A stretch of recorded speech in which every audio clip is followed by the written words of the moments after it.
تین مرتبہ۔ حضرت ابو ہریرہ رضی اللہ عنہ فرماتے ہیں کہ رسول اللہ صلی اللہ علیہ وسلم نے اپنے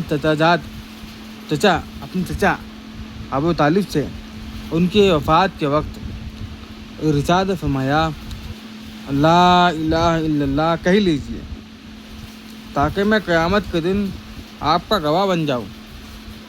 ابو طالب نے جواب دیا، اگر قریش کے اس طعنے کا ڈر نہ ہوتا کہ ابو طالب نے صرف موت کی گھبراہٹ سے کلمہ پڑھا ہے تو میں کلمہ پڑھ کر ضرور آپ کی آنکھوں کو ٹھنڈا کر دیتا۔ اس پر اللہ تعالیٰ نے آیت نازل فرمائی، انک لا تہدی من احببت ولکن اللہ یہدی من یشاء۔